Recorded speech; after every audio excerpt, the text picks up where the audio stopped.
potential energy of dipole, it is minus p dot e या minus PE cos theta.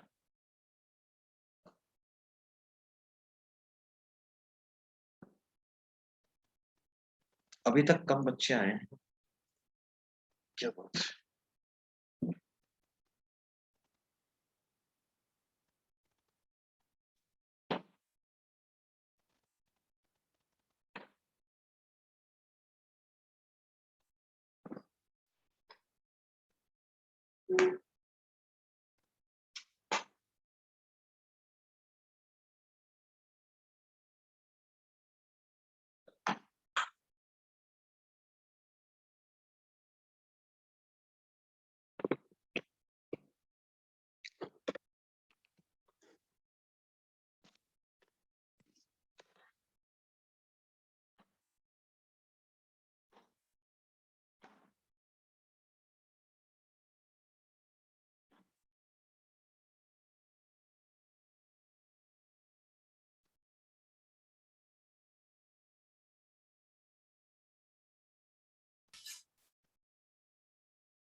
Test paper में से कुछ doubt है क्या, किसी को कुछ पूछना चाहता है? हाँ पूछ लो बेटा, क्या डाउट है पूछ लो,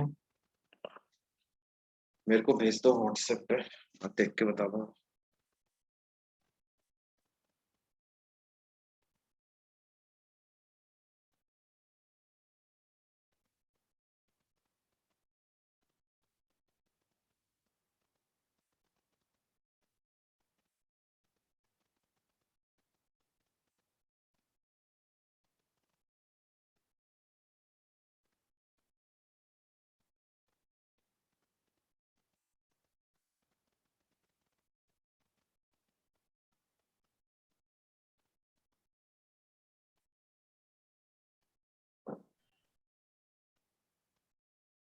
नहीं नहीं नहीं नहीं, आज पढ़ेंगे बच्चों, है ना।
No, no, no. Today it will not be a doubt discussion. It will be a proper lecture today.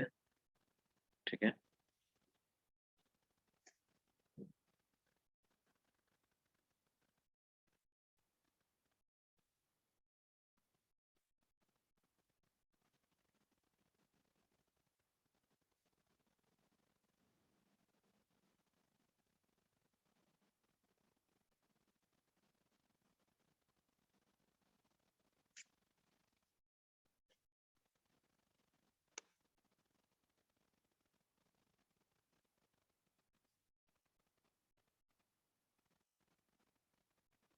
हाँ वैसे आप उसको कर सकते हो।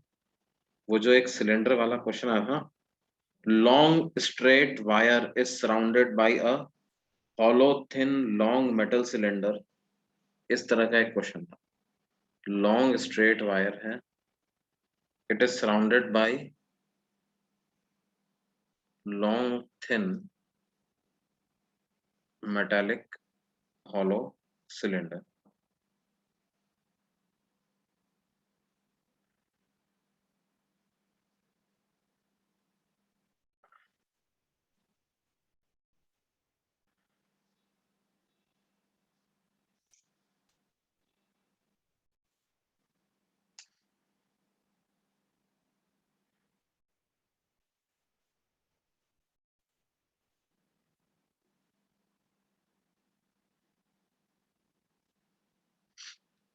नहीं नहीं नहीं यार, ये वाला क्वेश्चन एक्चुअली अभी क्या है, ये मेटालिक सिलेंडर है।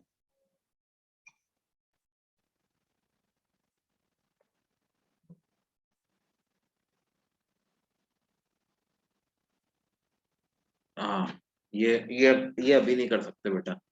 ये मेटल मेटल वाला जितना भी पार्ट है, ये मेटल वाला जो भी पार्ट है वो कंडक्टर यानी सेक्शन जे, सेक्शन जे में पड़, ठीक है।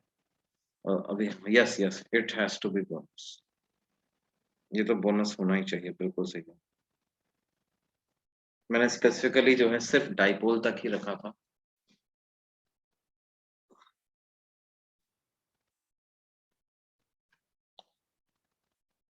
अच्छा देखो, अभी हम इसमें आगे पढ़ते हैं, है ना।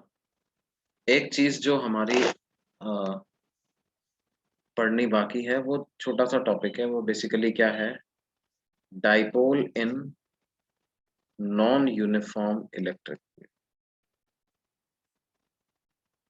नॉन यूनिफॉर्म इलेक्ट्रिक फील्ड के रीजन में एक डाइपोल रखा हुआ, तो इस पर फोर्स लिखते हैं। Force on dipole in non uniform electric field.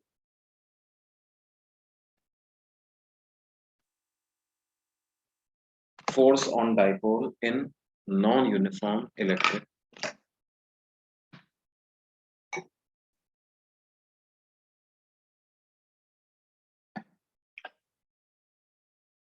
कैसे लिखेंगे बच्चों इसको?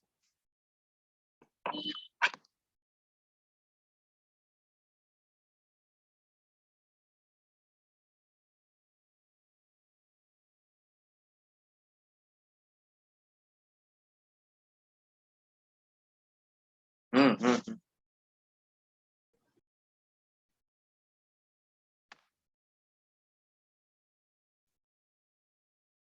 देखो भाई, मान लो एक डाइपोल कुछ इस तरह से रखा हुआ है, यानी माइनस क्यू चार्ज जो है वो किसी एक्स पोजीशन पे रखा हुआ है, और Q charge x plus delta x position पे। तो डाइपोल मोमेंट वेक्टर कितना हो जाएगा, वो हो जाएगा क्यू डेल्टा एक्स आई कैप, ये डाइपोल मोमेंट वेक्टर हो जाएगा। या उसके मैग्नीट्यूड की बात करें तो सिंपली क्यू डेल्टा एक्स के बराबर ही। अब मान लो कि जहां पर माइनस क्यू रखा हुआ है, वहां इंटेंसिटी ऑफ इलेक्ट्रिक फील्ड है ई वेक्टर एक्स, और जहां पर क्यू लिखा हुआ है वहां पर इंटेंसिटी ऑफ इलेक्ट्रिक फील्ड है E vector x plus delta x, है ना। नॉन यूनिफॉर्म का मतलब पोजीशन के साथ intensity of electric field very करती है। तो फोर्स ऑन डाइपोल जब आप लिखोगे तो वो क्या आ जाएगा, दोनों पे लगने वाले फोर्स का एडिशन। तो क्यू चार्ज पे लग जाएगा Q E vector x plus delta x, और इस पे लग जाएगा minus Q into x, minus Q into intensity of electric field eight position x. तो यहां से क्या है, क्यू हम कॉमन ले लें तो मेरे पास बच जाएगा E at x plus delta x minus intensity of electric field at x. अब इसको आप डेल्टा एक्स से डिवाइड कर दो और डेल्टा एक्स से मल्टीप्लाई,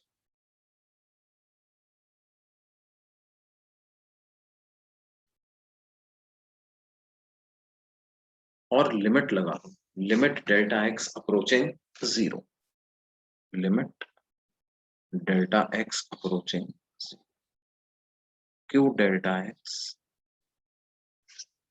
और इधर हमारे पास क्या आ जाएगा बेटे,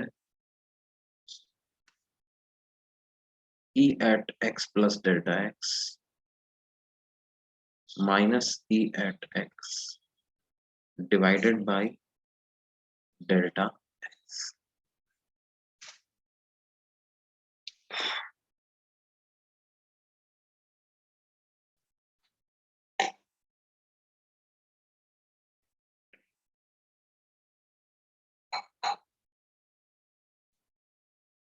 अब देखो ये जो क्यू डेल्टा एक्स है, ये तो डाइपोल मोमेंट वेक्टर का मैग्नीट्यूड आ गया, और limit delta x approaching zero E at x plus delta x minus E at x divided by delta. देखो डेल्टा एक्स जब बहुत छोटा होगा तो डेल्टा एक्स को dx लिख सकते हैं, और न्यूमरेटर में क्या लिखा हुआ है, चेंज इन ई। जब x में चेंज बहुत कम है तो करस्पॉन्डिंग चेंज इन ई भी बहुत कम होगा, तो उसको डीई लिख देते हैं। तो हमारे पास जो फोर्स आ जाएगा वो कितना आ जाएगा बेटे, P dE by d x. Force आ जाएगा कितना, पी डीई बाई डी, इतना फोर्स की वैल्यू। क्या ये बात समझ में आती है बच्चों?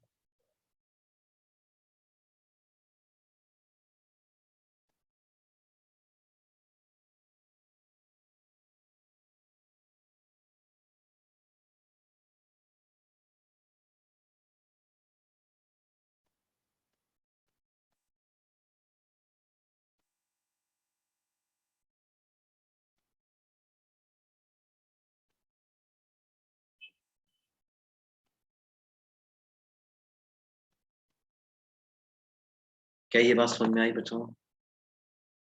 नॉन यूनिफॉर्म इलेक्ट्रिक फील्ड में हम क्या लिख देंगे, फोर्स को पी डीई बाई डी।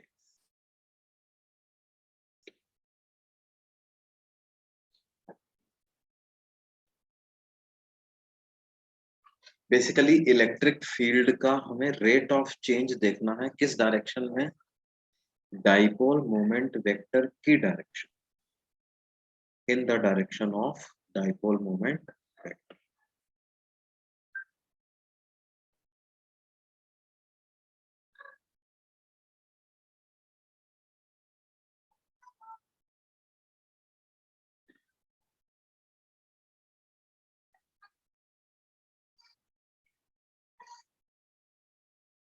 देखो इसका यूज कैसे होता है,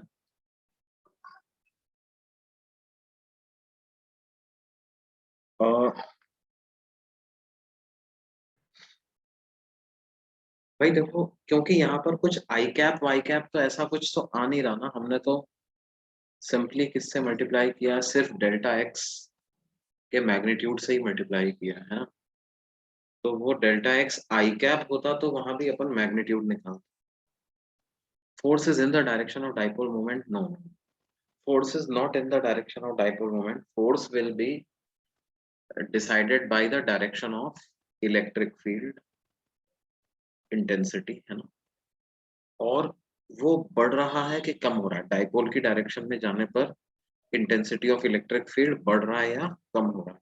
जैसे कुछ एग्जांपल्स लेंगे अपन, है ना, तो उससे फोर्स की डायरेक्शन क्लियर हो गया।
अच्छा देखो कैसे, मान लो हमसे कहा जाए कि there are two dipoles,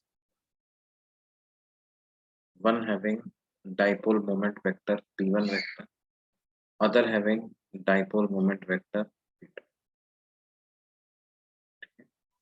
and they are placed at a separation of r from each other, and r is very large in comparison to the sizes of these dipoles. तो हमें कैलकुलेट करना है, calculate the magnitude of force exerted by these dipoles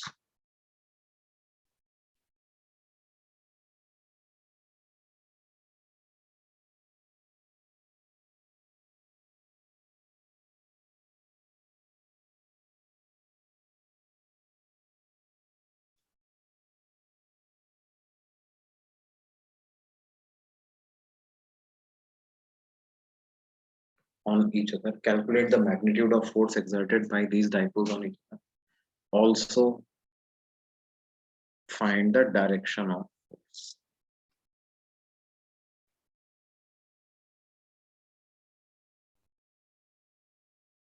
तो देखो इसको हम dipole है ना नॉन यूनिफॉर्म इलेक्ट्रिक फील्ड की तरह से डील कर सकते हैं। कैसे?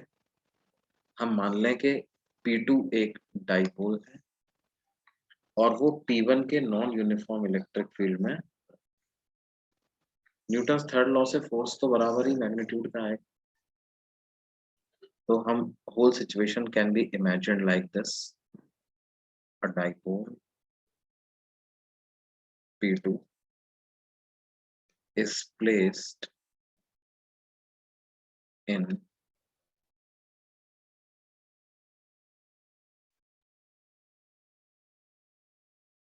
non-uniform electric field of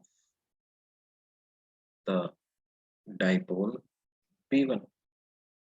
P1 का जो इलेक्ट्रिक फील्ड है वो एक्सिस पर पोजीशन के साथ वेरी करता जाता है ना, तो जो फोर्स का मैग्नीट्यूड होगा उसको आप लिख सकते हो P2 इंटू P1 की वजह से जो इलेक्ट्रिक फील्ड है उसका d बाई डी आर, पूरे का मैग्नीट्यूड चला। और इलेक्ट्रिक फील्ड के लिए एक्सिस वाला फॉर्मूला यूज हो जाएगा, तो 2k P1 by are Q, तो ये हो जाएगा P2 into 2kp d by d r of 1 by r cube, तो वो क्या हो जाएगा r की पावर -3 का डिफरेंस, तो वो हो जाएगा -3 r की पावर -3 -1, इस पूरे का मैग्नीट्यूड, तो वो कितना हो जाएगा बेटे, -3 इंटू 2 6 के P1 P2 divided by r की पावर 6 के P1 P2 बाई r की पावर 4, ये ऐसा आ जाएगा। अब डायरेक्शन की बात कर लें कि ये फोर्स किस डायरेक्शन में आया है। तो देखो बेटे आपको सिर्फ इतना सा देखना है कि जैसे अगर ये P2 डाइपोल है तो यहाँ कहीं पे -q चार्ज होगा इसका और इधर +q चार्ज, ठीक है। F सिस्टम पे तो जीरो ही होगा, यस, इंटरनल फोर्स तो जीरो होता है ना।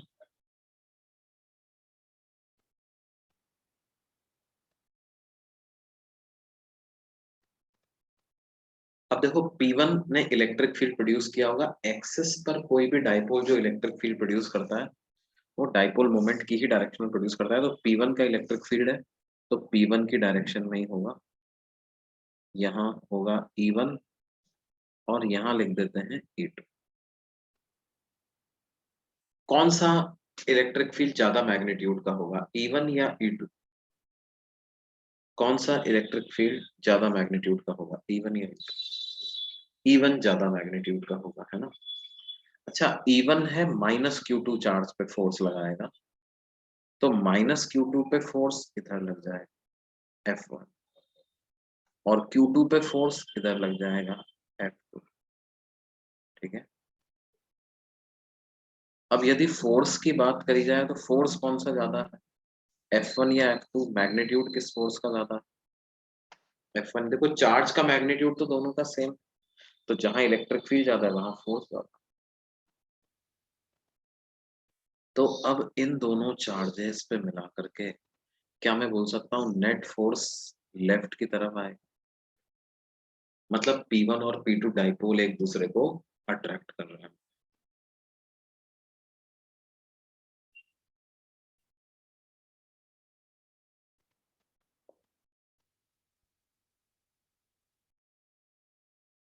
न्यूटन्स थर्ड लॉ के हिसाब से हम बोल सकते हैं कि साहब P1 पे जो फोर्स आएगा वो नेट फोर्स है।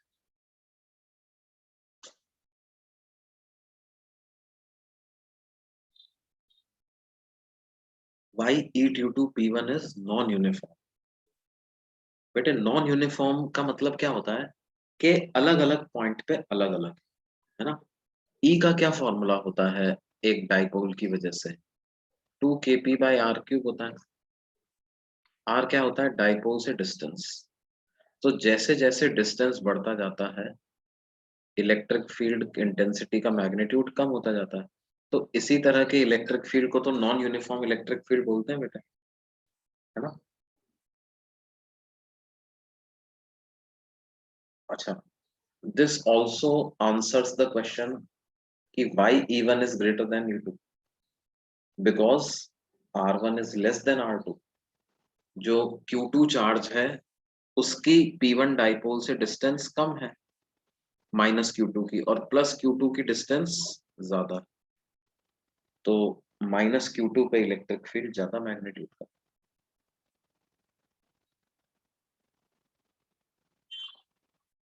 भाई एक बच्चे ने पूछा था कि सर ये आपको कैसे पता चला कि ई नॉन यूनिफॉर्म है? मैं कहा अरे भाई इसमें तो कुछ सोचने की बात ही नहीं है। हम ई किसकी वजह से लिख रहे हैं, मान लो P2 पे फोर्स निकाल रहे हैं तो ई किसकी वजह से लिखूंगा? P1 की वजह से। P1 क्या है? डाइपोल। डाइपोल की वजह से इलेक्ट्रिक फील्ड का क्या फॉर्मूला होता है? 2kp/r³। आर होता है डाइपोल से डिस्टेंस। तो जैसे जैसे डाइपोल से डिस्टेंस चेंज होती जा रही है ई बदलता जा रहा है, और जो ई पोजीशन के साथ बदलता है उसी को तो नॉन यूनिफॉर्म ई बोलते हैं। What is non uniform? E which changes with position. और जैसे जैसे डिस्टेंस बढ़ेगी, अब जो P1 डाइपोल से के पास में कौन सा चार्ज है? -Q2 P1 के पास में है या Q2 P1 के पास में? कौन सा पास में है? -Q2 P1 के पास में है या +Q2 P1 के पास में? -Q2 क्लोजर है किसके? P1 के। तो P1 का इलेक्ट्रिक फील्ड -Q2 पे ज्यादा होगा, +Q2 पर कम होगा।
नोट कर लिया बच्चों सबने?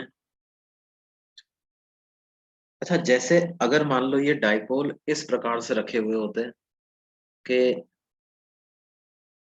P1 रखा हुआ होता ऐसे और P2 रखा हुआ होता ऐसे, तो फोर्स किस डायरेक्शन में लगता?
रिपेल करेंगे एक दूसरे को।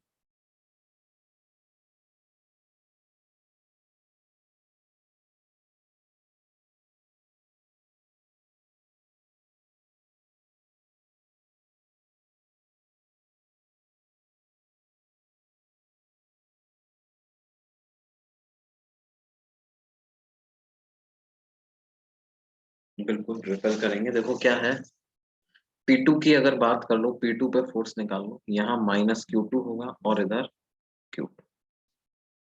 P1 इलेक्ट्रिक फील्ड इधर ऐसे और ऐसे प्रोड्यूस कर रहा है। अब Q2 क्योंकि P1 के पास है तो उस पर इलेक्ट्रिक फील्ड ज्यादा होगा, तो उस पर फोर्स ज्यादा मैग्नीट्यूड का लगेगा, और इस पर फोर्स इलेक्ट्रिक फील्ड के अपोजिट डायरेक्शन में लगेगा लेकिन कम मैग्नीट्यूड का होगा। तो इन दोनों फोर्स के हिसाब से आप देखोगे तो रिजल्टेंट फोर्स कुछ इस डायरेक्शन, और इस पर रिजल्टेंट फोर्स तो अफकोर्स फिर इधर आ ही जाएगा। तो बोल सकते हैं कि क्या होगा, ये एक दूसरे को रिपेल करेंगे, है ना। अच्छा, अगर मान लो ऐसे रख दिया मैंने दो डाइपोल्स को, एक को ऐसे रख दिया और एक डाइपोल को मैंने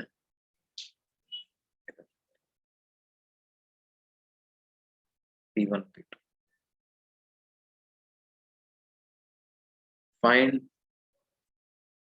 magnitude and direction of vector F on each dipole.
हाँ बेटे,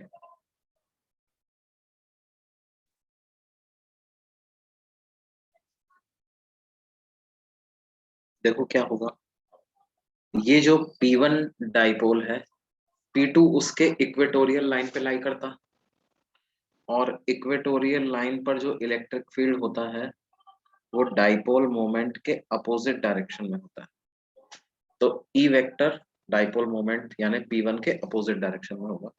तो -Q2 पे फोर्स, -Q2 पर इलेक्ट्रिक फील्ड इधर आएगा नीचे, और Q2 पर भी इलेक्ट्रिक फील्ड नीचे ही आएगा। लेकिन देख सकते हैं कि -Q2 पर इलेक्ट्रिक फील्ड का मैग्नीट्यूड ज्यादा होगा और +Q2 पर इलेक्ट्रिक फील्ड का मैग्नीट्यूड कम होगा, क्योंकि यहाँ भी Kp/RQ भी तो होता है, तो R बढ़ता है तो E की वैल्यू कम हो जाती है। अब इलेक्ट्रिक फील्ड नीचे है तो -Q2 पर फोर्स ऊपर लगेगा, और +Q2 पर फोर्स तो इलेक्ट्रिक फील्ड की डायरेक्शन में ही लग जाएगा। अब ये वाला फोर्स ज्यादा है, तो P2 पर नेट फोर्स किधर लग जाएगा बेटे? ऊपर की तरफ, F नेट ऑन P2। तो P2 पर +J डायरेक्शन में आएगा, और इस F नेट का मैग्नीट्यूड अगर पता लगाना है तो क्या करें? Magnitude of dipole into D/dr of P1 का इलेक्ट्रिक फील्ड, वो मैं अब इक्वेटोरियल लाइन वाला फॉर्मूला यूज करूंगा, Kp1/RQ। तो ये कितना आ जाएगा? -3K P1 P2/R की पावर 4, -3K P1 P2/R की पावर, इसका मैग्नीट्यूड ले लो तो ये आ जाएगा 3K P1 P2/R की पावर 3K P1 P2/R की पावर।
क्या ये बात सब लोगों को क्लियर है बच्चों? P1 पे कैसे करेंगे भाई? न्यूटन थर्ड लॉ है, तो जितना P2 पे आएगा उतना P1 पे ही आएगा। न्यूटन्स तो, हाँ ये बात जरूर है कि P1 पे कैलकुलेट करना मुश्किल होगा, है ना, लेकिन वो आएगा सेम ही, अलग नहीं आएगा। ठीक है, देखो अब मान लो उसी तरह से, मान लो एक हमसे कहा जाए कि साहब एक रिंग है, Q चार्ज की है और R उसकी रेडियस, ठीक है, a ring having charge Q and radius R, and on the axis of the ring lies a dipole. On the axis of the ring lies a dipole. Now, what should be the distance of the dipole from the ring? Find x so that force on dipole is 0.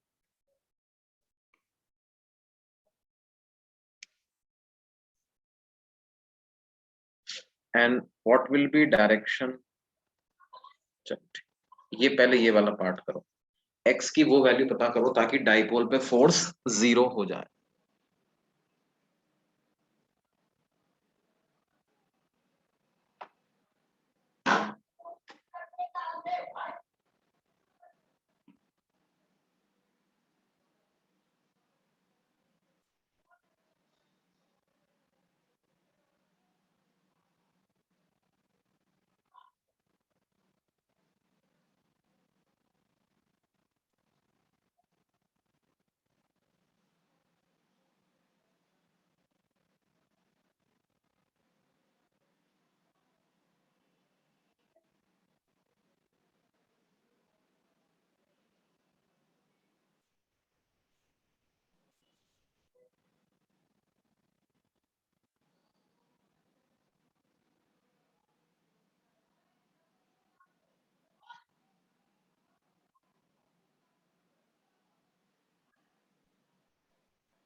r/√2। Yes, बिल्कुल सही। दो बच्चों ने बिल्कुल सही जवाब दिया है। x equal to plus minus r/।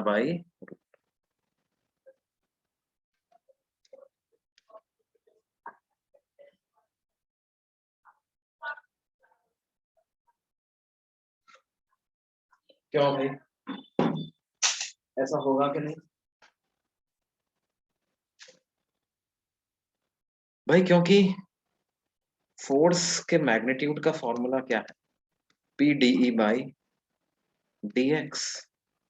या P/dE/dr। तो d/dx को जीरो करना है, नहीं? और वो हमें पता है क्या होता है for a ring. dE/dx is zero at x equal to plus minus r/। है ना? रिंग के इलेक्ट्रिक फील्ड का ग्राफ पता है ना बच्चे अपने?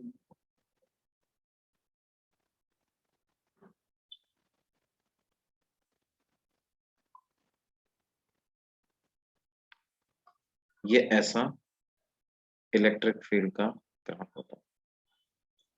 और ये जो मैक्सिमा वाले पॉइंट्स आते हैं वो कहाँ पे आते हैं बच्चों? r/, और माइनस r।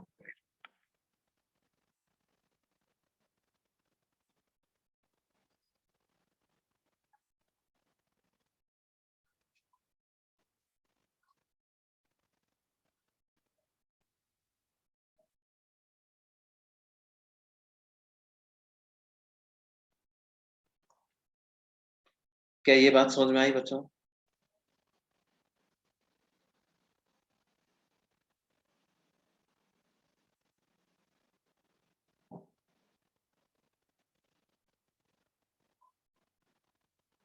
अच्छा, अगर अब देखो एक चीज और देखो, अगर मान लो डाइपोल को मैं r/√2 के आगे रखूं या r/√2 के पहले रखूं, तो फोर्स किस डायरेक्शन में लगे?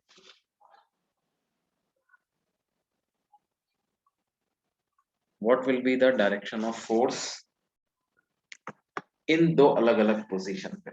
एक बार डाइपोल को हमने क्या किया, r/√2 से पहले रख दिया, एक बार r/√2 के बाद में रख दिया। अब देखो डाइपोल यदि ऐसा है, इसका मतलब लेफ्ट में माइनस क्यू चार्ज है, राइट में प्लस क्यू चार्ज है। अब माइनस क्यू पर इलेक्ट्रिक फील्ड ज्यादा मैग्नीट्यूड का है, प्लस क्यू पर इलेक्ट्रिक फील्ड कम मैग्नीट्यूड का। ये ग्राफ की हाइट इलेक्ट्रिक फील्ड का मैग्नीट्यूड ही तो बता रही है। तो माइनस क्यू पे फोर्स ज्यादा लगेगा और उस पे फोर्स इलेक्ट्रिक फील्ड के अपोजिट डायरेक्शन में भी लगेगा। तो इस जगह पर नेट फोर्स की डायरेक्शन ऐसे। और अगर यहाँ देखोगे तो यहाँ माइनस क्यू है, इधर प्लस क्यू है। माइनस क्यू पर इलेक्ट्रिक फील्ड कम मैग्नीट्यूड का है, प्लस क्यू पर इलेक्ट्रिक फील्ड ज्यादा मैग्नीट्यूड का है। तो यहाँ अगर आप देखोगे तो फोर्स की डायरेक्शन ऐसे है। क्या ये बात समझ में आती है बच्चों? r/√2 के बियॉन्ड आप चले जाओगे तो रिंग डाइपोल को अट्रैक्ट कर रही होगी, और r/√2 के पहले अगर आप रहोगे तो रिंग डाइपोल को रिपेल कर रही होगी। है ना? ये बड़ी इंटरेस्टिंग चीज है, इसको ध्यान रखना है बच्चों। लॉजिक समझ में आया क्यों हो रहा है ऐसा?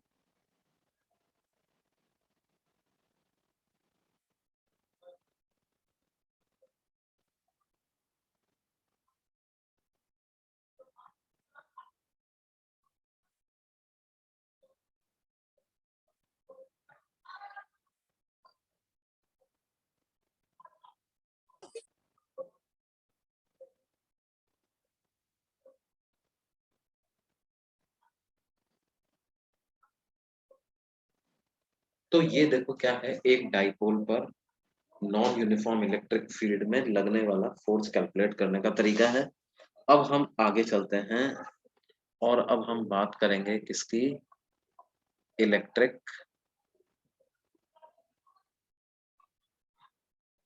Lines of.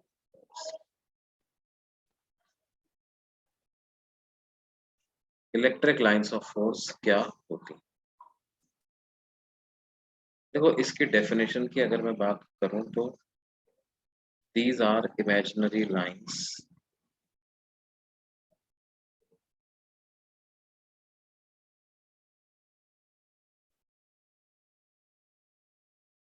the tangent to which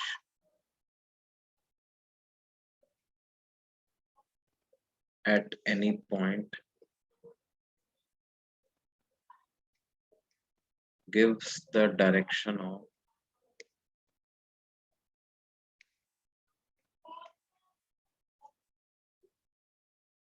intensity of electric field at that point.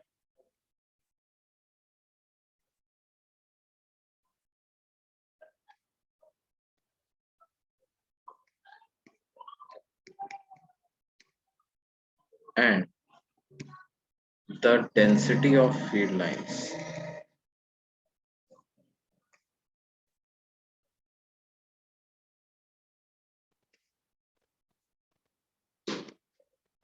is proportional to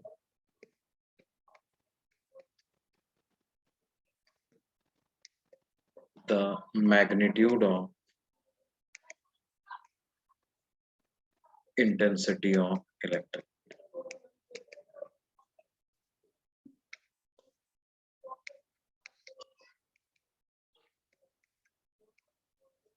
Density of field lines का मतलब होता है lines per unit area.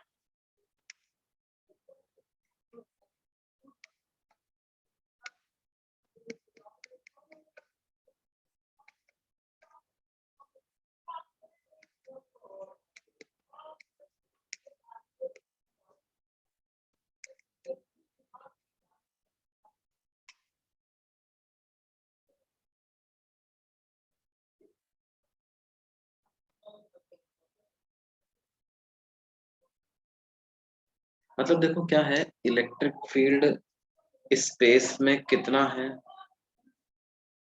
ये किसी को बताने के दो तरीके हो सकते हैं।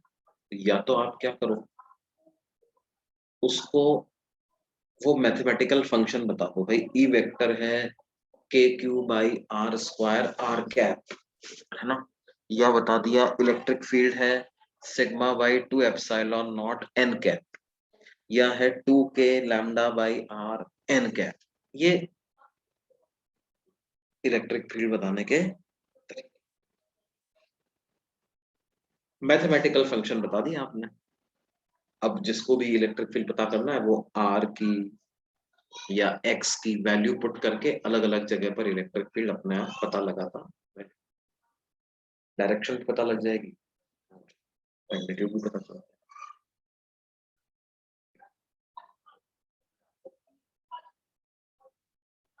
दूसरा तरीका क्या होता है बेटे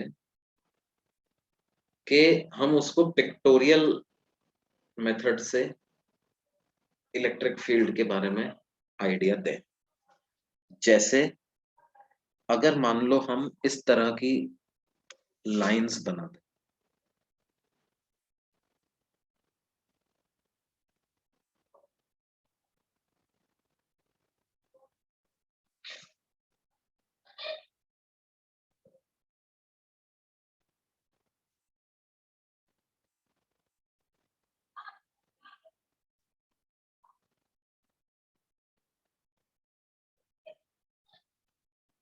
ऐसी फील्ड लाइन आपने,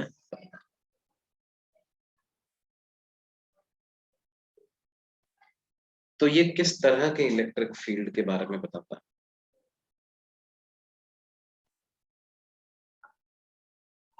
क्या मैं बोल सकता हूँ ऐसी फील्ड लाइंस उस रीजन में होंगी जहां पर इलेक्ट्रिक फील्ड इंटेंसिटी यूनिफॉर्म। बिल्कुल सही बात है। Equally spaced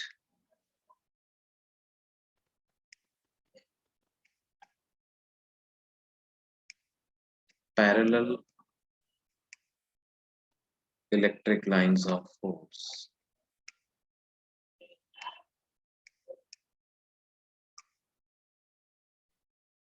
indicate uniform electric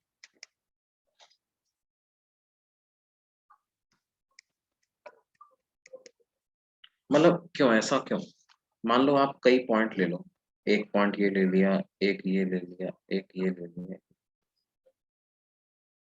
तो इलेक्ट्रिक फील्ड वेक्टर की डायरेक्शन हर जगह क्या होगी? जैसे यहाँ पर क्या होगी, इधर,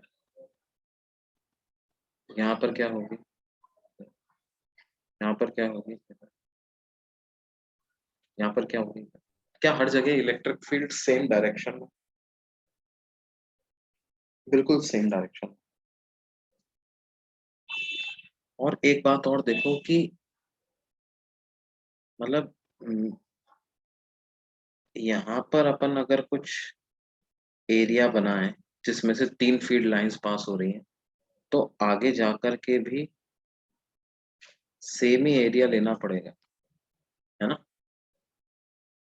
उसमें से भी 3 लाइन पास हो रही है, तो number of line upon area का जो रेशो है वो हर जगह पर सेम आ रहा है। तो अगर आप यहाँ इलेक्ट्रिक फील्ड के मैग्नीट्यूड को कह रहे हो ई ए, यहाँ कह रहे हो ई बी, यहाँ कह रहे हो ई सी, तो बात क्या है, ये तीनों के तीनों बराबर हैं, बराबर मैग्नीट्यूड के हैं, सेम डायरेक्शन। ठीक है। Equally spaced parallel field lines क्या बताती हैं? यूनिफॉर्म इलेक्ट्रिक फील्ड का रीजन बताती हैं।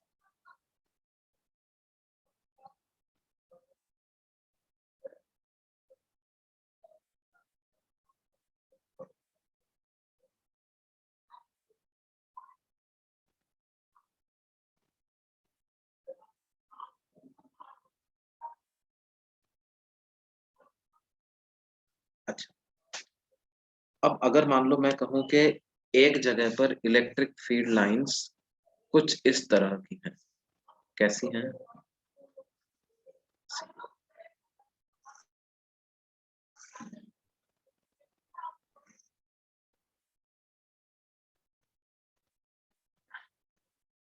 इस तरह की electric field lines.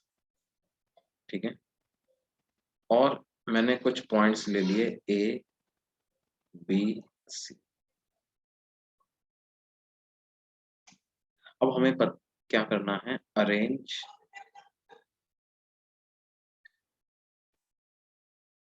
The magnitude of intensity of electric field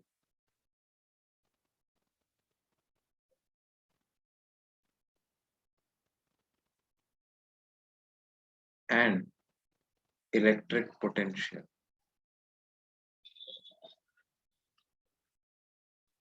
at A, B and C in increasing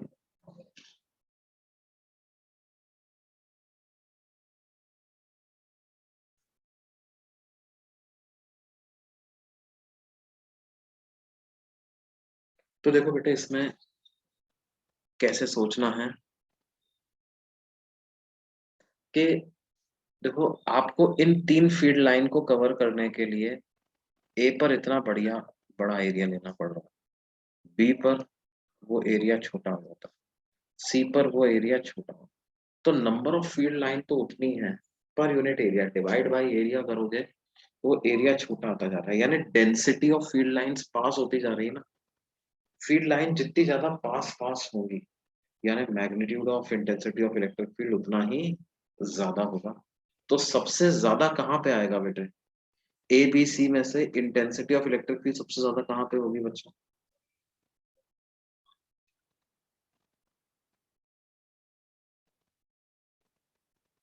very good, very good.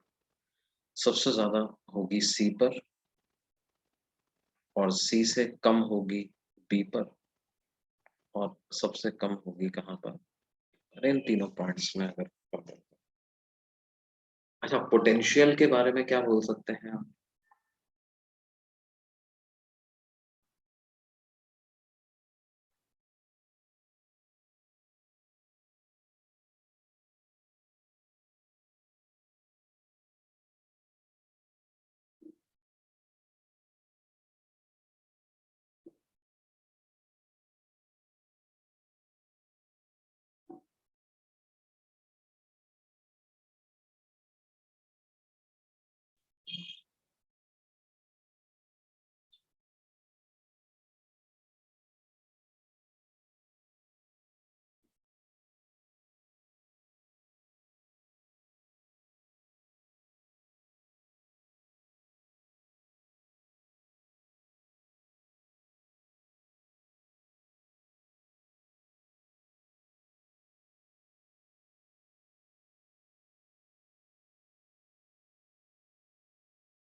Potential का ऑर्डर समझाएं। देखो, हमने एक बात पढ़ी हुई है, इंटेंसिटी ऑफ इलेक्ट्रिक फील्ड की डायरेक्शन में जाते हैं तो पोटेंशियल कम हो जाता है। इंटेंसिटी ऑफ इलेक्ट्रिक फील्ड की डायरेक्शन में जाते हैं तो पोटेंशियल कम हो जाता है। ई की डायरेक्शन क्या है? यहाँ पर ई का डायरेक्शन ऐसा है, यहाँ ई का डायरेक्शन ऐसा है, यहाँ पर ई का डायरेक्शन ऐसा। तो क्या होगा? सी पॉइंट का पोटेंशियल सबसे कम होगा, पोटेंशियल ऑफ सी सबसे कम होगा। उसके बाद नंबर आएगा बी का, सबसे ज्यादा पोटेंशियल होगा। सिंपल सा लॉजिक है, potential decreases in the direction of electric.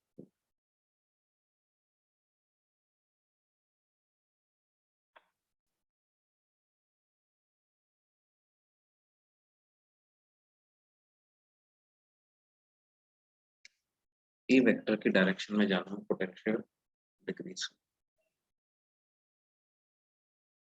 क्या ये बात समझ में आई बच्चों?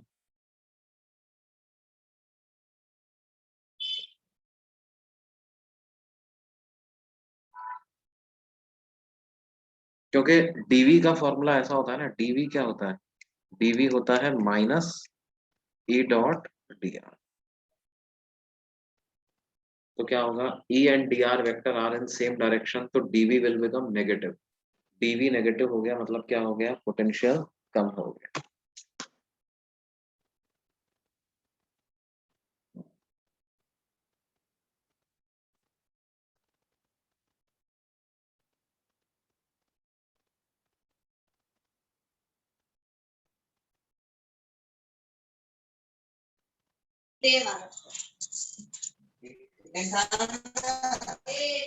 इसका मतलब क्या हो रहा है? पोटेंशियल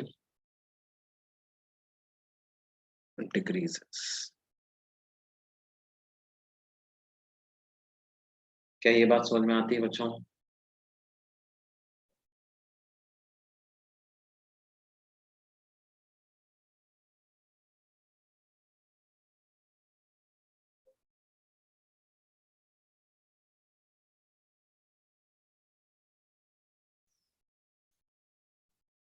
अगले पेज पे चलें भाई।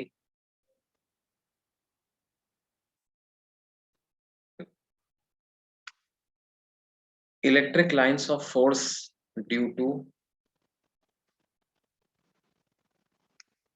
N isolated positive point charge. एक पॉजिटिव चार्ज का पार्टिकल है, उसकी वजह से इलेक्ट्रिक लाइंस ऑफ फोर्स कैसी होगी? आइसोलेटेड मतलब उसके आसपास में और कोई चार्ज नहीं।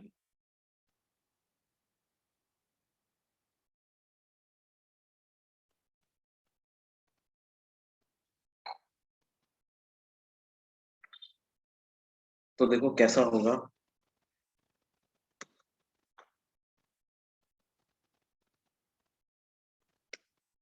जैसे ये पॉजिटिव पॉइंट चार्ज है,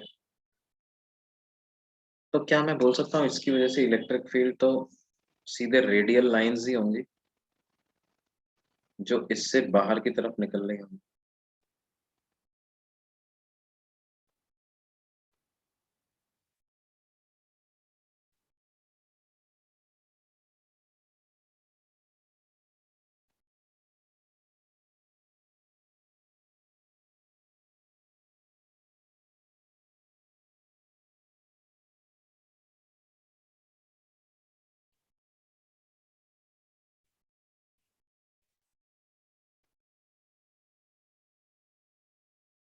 क्यों बेटा? और क्योंकि पॉजिटिव है तो एरो किधर बनाऊंगा मैं? बाहर की तरफ एरो बनाऊंगा।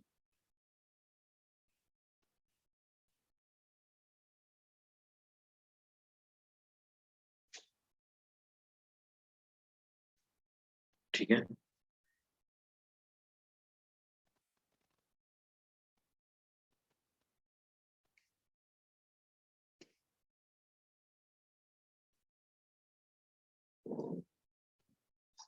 आइसोलेटेड नेगेटिव चार्ज की वजह से कैसी होंगी?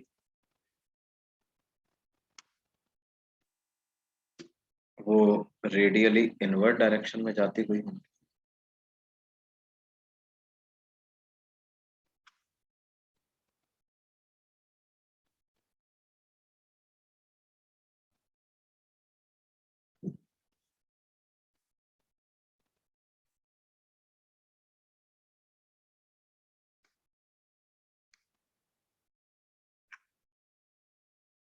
वो कैसी होंगी?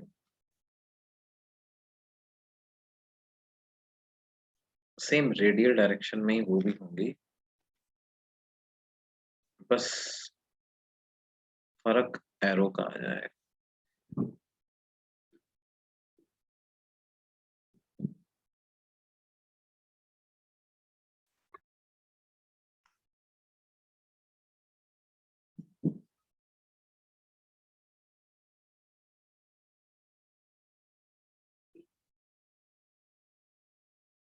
क्या ये बात समझ में आती है बच्चों?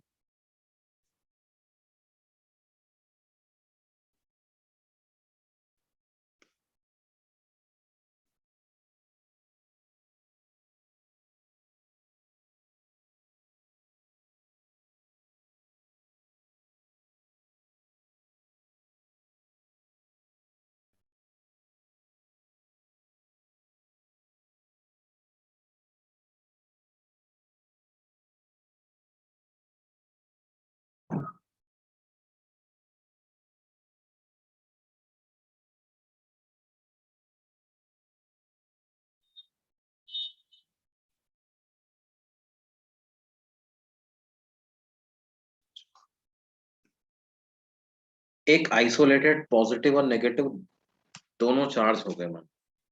एक पॉजिटिव चार्ज है और एक नेगेटिव चार्ज, और कोई नहीं है इनके आसपास, बस ये दोनों, और दोनों बराबर मैग्नीट्यूड के हैं। Charges of opposite sign and equal magnitudes.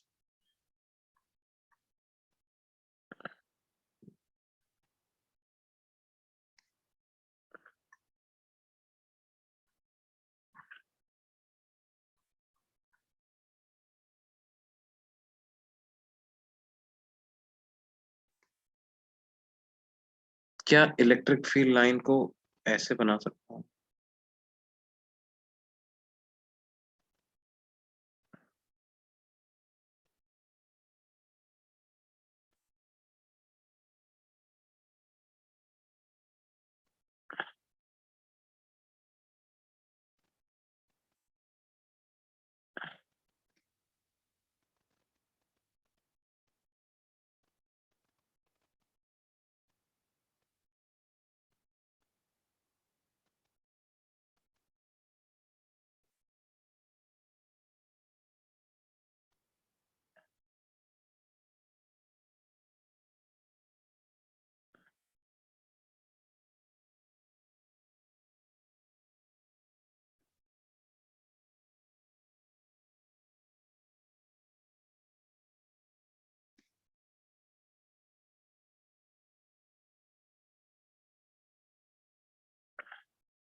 इस तरह की फील्ड लाइंस, पॉजिटिव और नेगेटिव चार्ज अगर साथ साथ हुए तो इस तरह की बन। आप वेरीफाई कर सकते हो, जैसे इस पॉइंट पर इलेक्ट्रिक फील्ड की डायरेक्शन वेरीफाई कर सकते हो। कैसे? पॉजिटिव चार्ज यहाँ पर इलेक्ट्रिक फील्ड जनरेट करेगा अपने से अवे, नेगेटिव चार्ज यहाँ पर इलेक्ट्रिक फील्ड जनरेट करेगा अपनी तरफ। तो नेट इलेक्ट्रिक फील्ड किस डायरेक्शन में आ जाएगी? क्या वो इस डायरेक्शन में आ जाएगी कि नहीं आ जाएगी? तो टेंजेंट की डायरेक्शन में नेट इलेक्ट्रिक।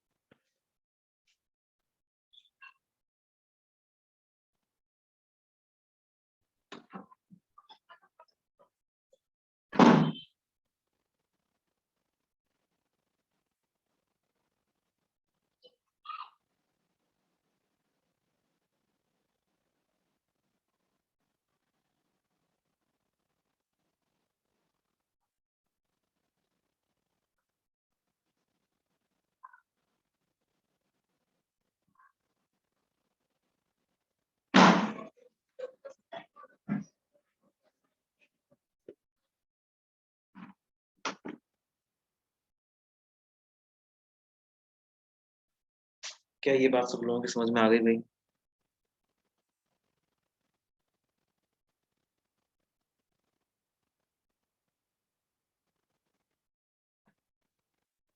ओके, अगले पेज पे चलें।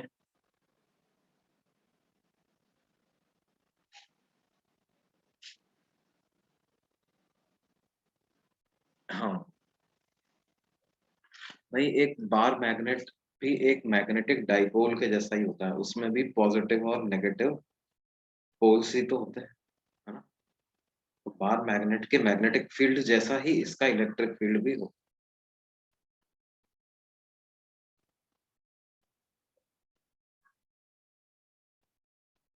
एक मिनट, प्रीवियस पेज भी दिखा देंगे, पहले ये वाला पेज नोट करने दो, फिर वरना फिर इस पेज पे वापस रुकेंगे। अब फिर एक हो गया।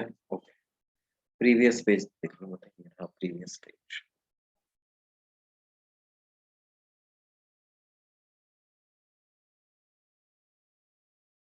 ओके, अब देखो, अगर मान लो दो पॉजिटिव चार्जेस एक साथ रखे हुए हैं बराबर मैग्नीट्यूड के।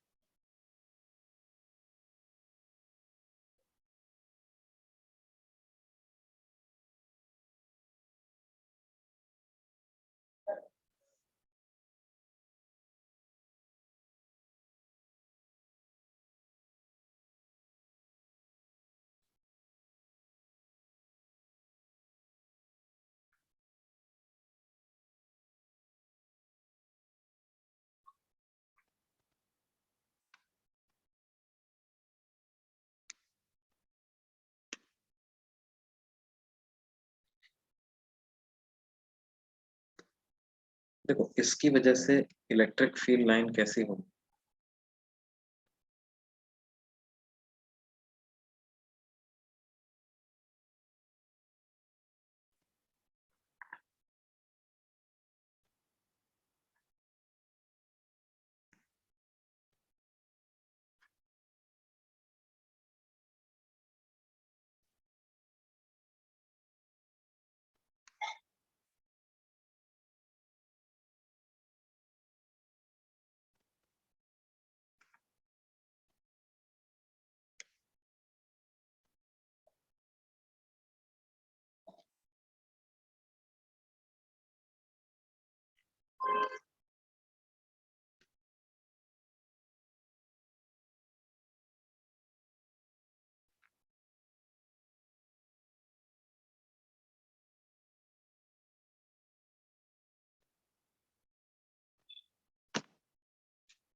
अब देखो, कुछ प्रॉपर्टीज हम इलेक्ट्रिक फील्ड लाइंस की पढ़ते हैं, जिससे क्या होगा, एक गिवन चार्ज डिस्ट्रीब्यूशन की वजह से हमें इलेक्ट्रिक फील्ड लाइंस कैसी होंगी ये ड्रॉ करने में मदद चलेगी।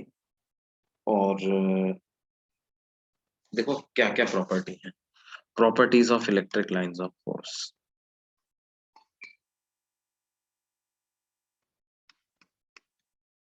देखो, पहली दो प्रॉपर्टी तो डेफिनेशन में आ जाती हैं। क्या? Direction of tangent gives the direction of E vector, और density of field lines is proportional to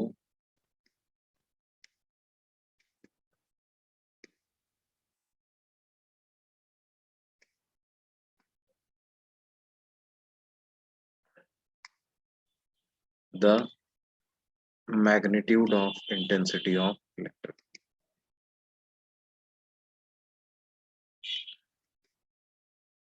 तीसरा क्या है?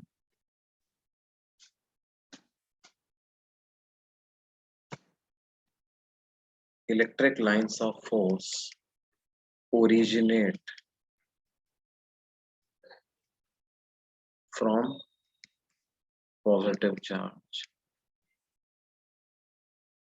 and terminate at negative charge. मतलब क्या है? Positive charge acts as a source and negative charge acts as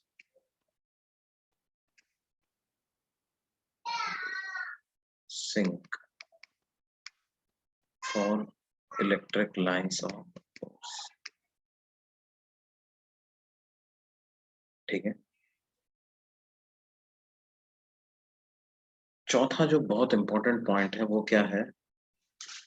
That I will write on the next page.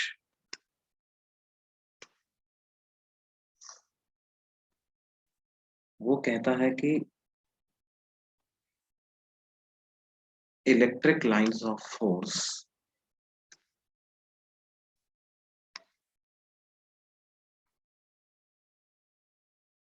never form a closed loop under electrostatic conditions.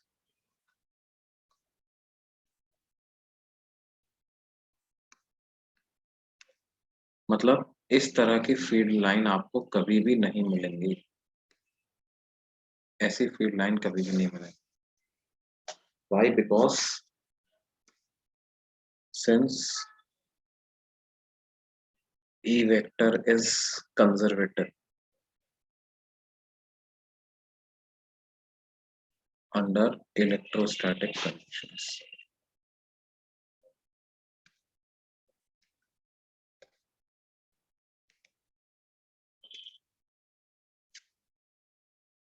Hence, work done in closed path must always be zero.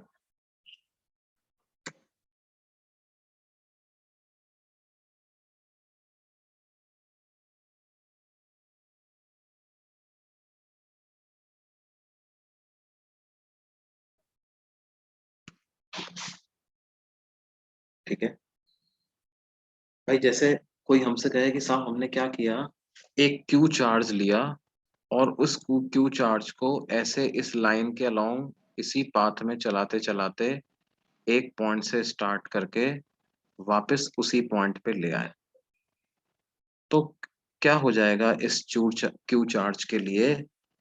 E Q E vector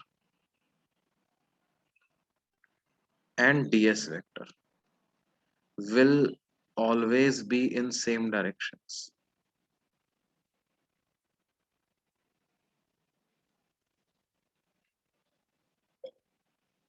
इसका मतलब f dot ds की value आपको हमेशा greater than zero मिलेगी। इसका मतलब पूरे loop में भी f डॉट ds का इंटीग्रेशन पॉजिटिव पॉजिटिव ऐड हो करके नॉन जीरो मिल जाएगा। और ऐसा कंजर्वेटिव फील्ड में ऐसा नहीं हो सकता। कंजर्वेटिव फील्ड में आप एक पोजीशन से चल के वापस सेम पोजीशन पे आ गए तो उस फील्ड का वर्क जीरो ही होना चाहिए। उस फील्ड का वर्क क्या होना चाहिए? जीरो। इलेक्ट्रोस्टैटिक कंडीशंस का मतलब क्या है? मतलब हम ऐसे इलेक्ट्रिक फील्ड वगैरह की बात कर रहे हैं जो कि टाइम के साथ चेंज नहीं हो रहे हैं, है ना। स्टडी कंडीशंस की बात हो रही है, ठीक है। उसी तरीके से अगली प्रॉपर्टी क्या होती है? जैसे अपन आगे जाकर के जब मैग्नेटिक फील्ड का चैप्टर पढ़ेंगे तो उसमें देखेंगे कि जब टाइम के साथ वेरी हो रहा होगा इलेक्ट्रिक फील्ड या मैग्नेटिक फील्ड, तो उस केस में electric field lines close type की भी बन जाएंगी। इलेक्ट्रिक फील्ड लाइंस कैसे भी बन जाएंगी बेटे, क्लोज्ड टाइप की भी बन जाएंगी। कब? जबकि टाइम वेरिंग फील्ड आने लगेंगे तब हम देखेंगे ऐसा। लेकिन जब तक टाइम वेरिंग फील्ड नहीं है, इलेक्ट्रोस्टैटिक कंडीशन है, तब तक। अगली प्रॉपर्टी इसकी क्या होती है बेटे, electric lines of force never intersect each other.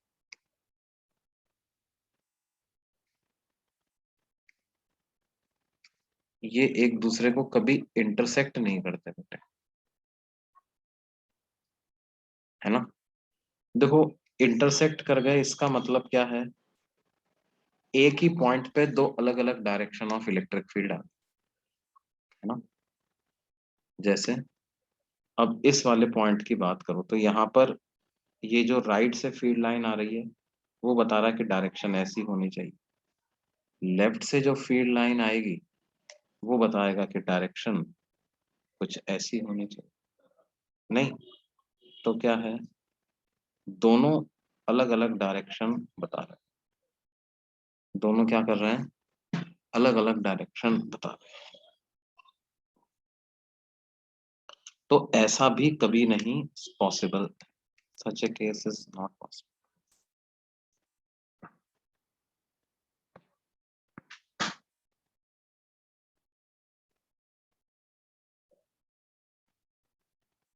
ये बात समझ में आती है बच्चों?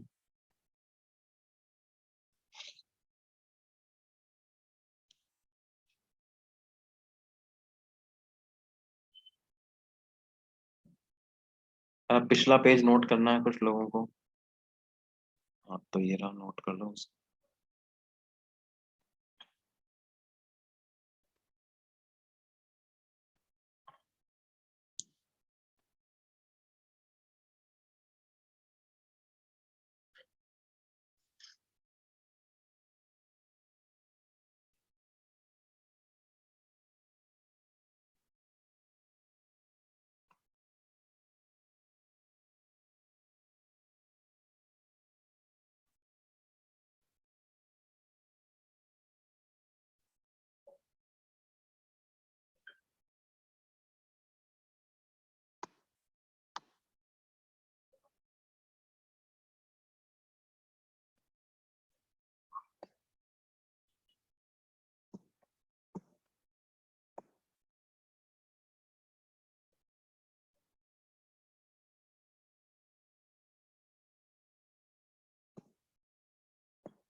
देखो, अब इसमें अगर आपको कुछ क्वेश्चंस की प्रैक्टिस करनी है तो मैं बताता हूँ। कुछ जेई में ही बड़े अच्छे क्वेश्चन आए हुए हैं, जैसे एक्सरसाइज 3 पार्ट 2 का क्वेश्चन नंबर 16 आप लोग कर सकते हो। Exercise 3 part 2 question number 16, exercise 3 part 2 question number 16, है ना।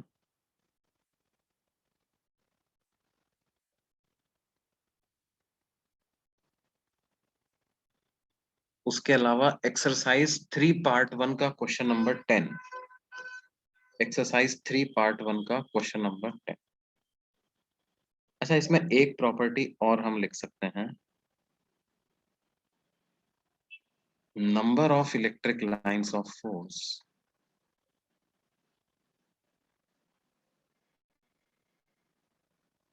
originating or terminating from a point charge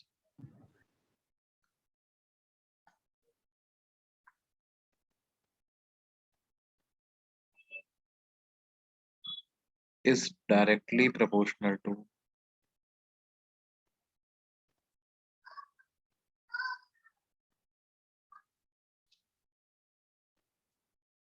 the magnitude of that charge।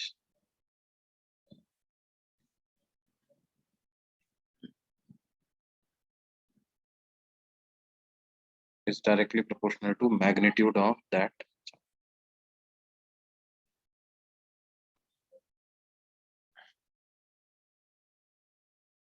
मतलब एक चार्ज है Q, एक चार्ज है 4Q। तो Q चार्ज से अगर आपने मान लो n फील्ड लाइंस निकलते हुए दिखाई हैं, तो 4Q से आपको उसका 4 गुना नंबर दिखाना चाहिए।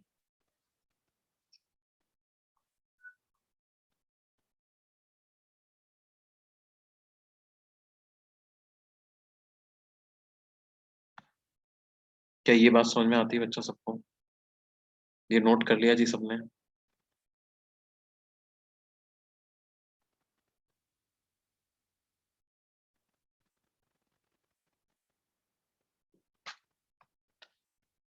तो ठीक है बच्चों, बाकी जो है अपन इसको अगली क्लास में कंटिन्यू करेंगे, है ना?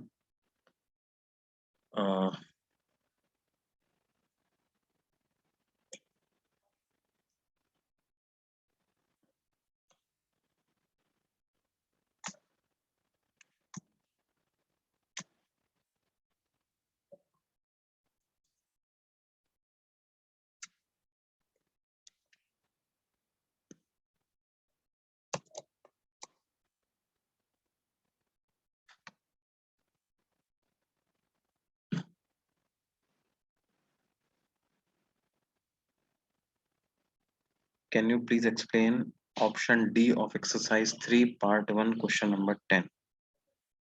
एक्सरसाइज 3 पार्ट 1 का क्वेश्चन नंबर 10।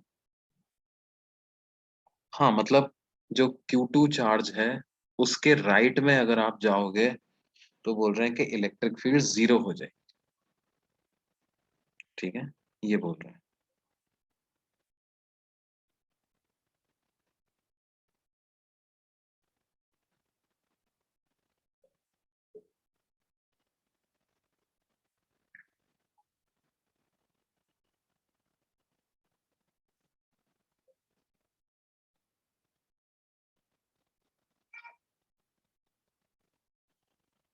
इस वीक डिस्कशन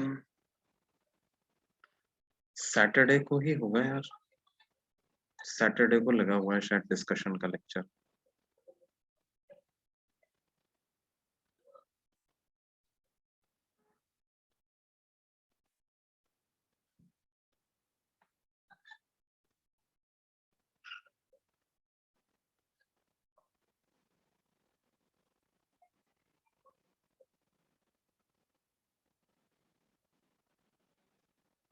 हाँ, डिस्कशन क्लास तो सेपरेट ही होती है ना अपनी, डिस्कशन क्लास तो सेपरेट ही होगी, बिल्कुल सेपरेट ही होगी वो। सैटरडे को ही है बेटे डिस्कशन क्लास अपनी, सैटरडे को ही। ठीक है,